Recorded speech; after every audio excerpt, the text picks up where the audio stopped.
తనదైన రోజున ఓ గొప్ప సినిమా తీసి ఇండస్ట్రీని మళ్ళీ తన వైపు తిప్పుకోగల సమర్థుడు గుణశేఖర్. ఈ విషయంలో ఎవరికి ఎలాంటి అనుమానాలు అవసరం లేదు. క్రాఫ్ట్స్ గురించి తెలిసి కథను నమ్మిన అరుదైన దర్శకుడు ఆయన. అందుకే గుణశేఖర్ కంబ్యాక్ ఇవ్వాలని సినీ ప్రేమికులు కోరుకుంటూ ఉంటారు. కొంత గ్యాప్ తీసుకొని యుఫోరియా సినిమాతో ఆడియన్స్ ముందుకు వచ్చారు గుణశేఖర్. యుఫోరియా అంటే సుఖ భ్రాంతిలో కలిగే ఆనందం అని అర్థం. అంతా కొత్త వాళ్లతో చేసిన ప్రయత్నం ఇది. టీజర్, ట్రైలర్ చూస్తే ఓ సీరియస్ విషయాన్ని గుణశేఖర్ చెప్పబోతున్నాడన్న నమ్మకం కలిగింది. మరి ఆ సీరియస్ విషయం ఏంటి? గుణశేఖర్ కంబ్యాక్ ఇవ్వగలిగాడా? తన ఫ్లాప్స్ చేసిన మిస్టేక్స్ సరిదిద్దుకోగలిగాడా? ఈ విషయాలను డిస్కస్ చేద్దాం.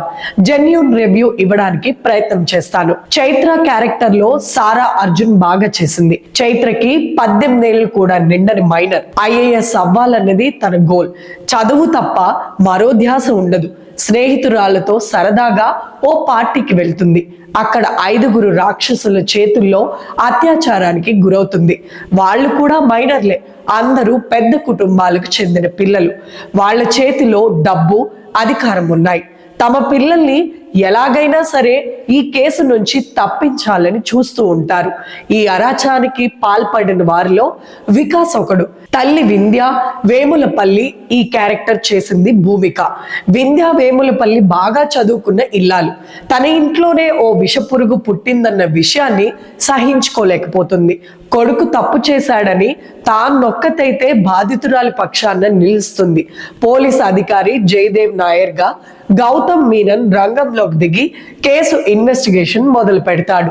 దోషులకు శిక్ష వేయడానికి తానేం చేశాడు? ఈ కేసు విషయంలో తీసుకున్న నిర్ణయాలేంటి? తప్పు చేసిన కొడుకు తల్లిగా మరో తల్లి కన్నీటిని వింధ్య ఎలా తుడవగలిగింది? మైనర్ నేరస్తుల్ని ఈ ప్రపంచం ఏ దృష్టిలో చూసింది? వాళ్ళు ఈ ప్రపంచాన్ని చూసిన దృష్టికోణం ఏంటి అనేది మిగిలిన కథ. నేరము, శిక్ష ఈ యాంగిల్లో మాత్రమే ఈ కథని చూడలేము. గుణశేఖర్ ఇలాంటి కథకు తనదైన టచ్ ఇచ్చే ప్రయత్నం అయితే చేశాడు. మైనర్లు నేరం చేస్తే అందుకు బాధ్యత తల్లిదండ్రులు తీసుకోవాలన్న కఠినమైన నిజాన్ని గుర్తు చేశాడు. బిడ్డ తప్పు చేస్తే తల్లి ఎంతవరకు ఆవేదన పడుతుందో చెప్పే ప్రయత్నం చేశాడు. నేరస్తులు జైలు గోడల మధ్య కాదు, సమాజంలోనూ ఉంటారన్న విషయాన్ని చెప్పాలనుకున్నాడు డైరెక్టర్.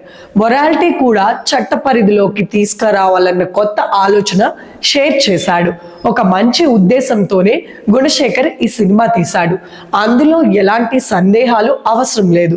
కానీ మంచి సినిమా తీయడానికి మంచి ఉద్దేశం ఒక్కటే సరిపోదు. చాలా కావాలి. వాటిల్లో కొన్ని మాత్రమే కుదిరాయి. చాలా విషయాలు దర్శకుడు పట్టు దాటిపోయాయి. సినిమాని మొదలుపెట్టిన విధానం, కథలోకి లాక్కెళ్లిన పద్ధతి కొత్త గుణశేఖర్ని చూపిస్తున్నాయి. ఏ సన్నివేశంలో అయినా దర్శకుడు కేవలం కథలే చెప్పాలనుకున్నాడు. అది మంచి విషయమే.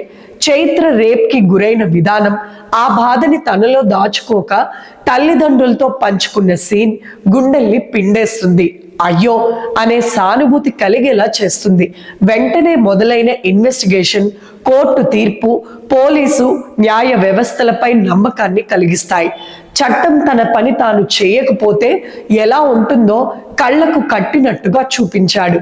నిజానికి ఇంటర్వెల్ దగ్గరే ఈ సినిమా అయిపోయింది. దోషులకు శిక్ష ఎప్పుడైతే ఖరారైందో నేరము, శిక్ష అనే కాన్సెప్ట్ కి ఫుల్ స్టాప్ పడిపోయింది. అయితే అక్కడ నుండి గుణశేఖర్ మరో కథ చెప్పాలనుకున్నాడు. సెకండ్ హాఫ్ లో మైనర్ ఖైదీ జైలు జీవితం, తల్లి పడే వేదన, డ్రగ్స్ మాఫియాని పట్టుకోవడానికి పోలీస్ డిపార్ట్మెంట్ చేసే ప్రయత్నాలు వగైరాలతో కథ నడుస్తుంది. ఫస్ట్ హాఫ్ లో కలిగిన ఇంప్రెషన్ ఈ సెకండ్ హాఫ్ లో మెల్లమెల్లగా పోతూ ఉంటుంది. ఫస్ట్ హాఫ్ లో కూడా కొన్ని చోట్ల గుణశేఖర్ బౌండరీని దాటేశాడు అనిపిస్తుంది.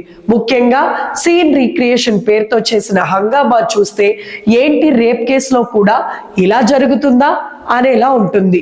అత్యాచారానికి సంబంధించిన కేసుల్లో సీన్ రీక్రియేషన్ అనేది ఉన్నా ఈ సినిమాలో చూపించినట్టు మాత్రం ఉండదు అనిపిస్తుంది. పురుషాంగానికి సంబంధించిన సీన్ ఒకటి, అసలు ఆ ఆలోచన గుణశేఖర్కి ఎందుకు వచ్చిందో అనిపిస్తుంది. ఓ దశలో నేరస్తులపై సానుభూతి కలిగిందేమో అనే భయం కూడా కలుగుతుంది. జైల్లో ఖైదీల ప్రవర్తన, వాళ్ళ పైశాచికత్వం ఈ కథకు అవసరమా అనేది మరో వాదన. నిజాన్ని రాగా చూపించాలన్న తపనలో చూపించకూడని విషయాలు కూడా గుణశేఖర్ చూపించేశాడేమో అనిపిస్తుంది. దానివల్ల అసలు కథ, గుణశేఖర్ చెప్పాలనుకున్న విషయాలు పక్కదోవ పట్టేశాయి. భూమిక చేతిలో ఎప్పుడైతే ముందు బాటిల్ పెట్టాడో అక్కడే సినిమా పూర్తిగా గాడి తప్పేసింది. ఆ తర్వాత జరిగే వ్యవహారాలు మన బుర్రకు ఎక్కవు. క్లైమాక్స్ రాసుకున్న పద్ధతి మాత్రం నచ్చుతుంది. నిజంగా గొప్ప థాట్ అది, కానీ అప్పటికే జరగాల్సిన ఆలస్యం జరిగిపోయింది. క్లైమాక్స్ కి అనుగుణంగా ముందు సన్నివేశాలన్నీ తీర్చుకోగలిగితే బాగుండేది. ఓ గొప్ప క్లైమాక్స్ ని గుణశేఖర్ పాడు చేశాడన్న ఫీలింగ్ సినిమా చూసిన ప్రేక్షకులకు కలిగితే అది వాళ్ళ తప్పు కాదు. బాధితురాలుగా సారా అర్జున్ నటన హృదయాన్ని హత్తుకుంటుంది. ఆ పాత్రపై సింపతి కలగడానికి ఆమె నటన మరింత దోహదపడింది. కుర్రాళ్ళంతా కొత్త వాళ్లే. ఈ జెన్జీ కిడ్స్ ని చూస్తే భయం వేస్తుంది.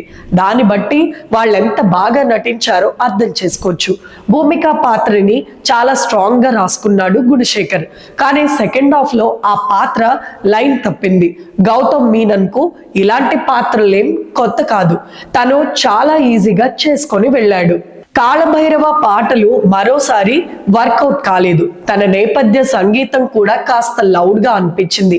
ఎడిటింగ్ లో కొన్ని జంప్లు ఉన్నాయి. యథార్థ ఘటనలన్నీ ఆధారంగా చేసుకొని రాసుకున్న కథ ఇది. చాలా చోట్ల గుణశేఖర్ రియాలిటీలోనే ఉన్నాడు, కానీ ప్రేక్షకుల్ని ఎంగేజ్ చేసేలా కథని చేయలేకపోయాడు. ఎటు చూసినా ఇదో క్రైమ్ కథ. దాన్ని గ్రిప్పింగ్ గా చెప్పాల్సిన అవసరం ఉంది. పిల్లలు చేసిన తప్పుకు పెద్దవాళ్ళని బాధ్యులను చేయడం అనే కాన్సెప్ట్ బాగుంది, కానీ దాన్ని మరింత ఇంప్రెసివ్ గా చెప్పాల్సిన అవసరం ఉంది. అది 1-2 సన్నివేశాలకు, కొన్ని డైలాగులకు పరిమితం చేశాడు. గుణశేఖర్ లోని మార్పు తాలూకు ప్రభావం ఈ సినిమాలో కనిపించింది, కానీ అది సరిపోలేదనిపించింది. ఏది ఏమైనా నేడు పిల్లలు ఎలాంటి అడ్డదారులు తొక్కుతున్నారో బాగా చూపించగలిగాడు. అందరూ చూడాల్సిన సినిమా. నా రేటింగ్ అయితే 2.5 out of 5. Me Divya, Ravi reports.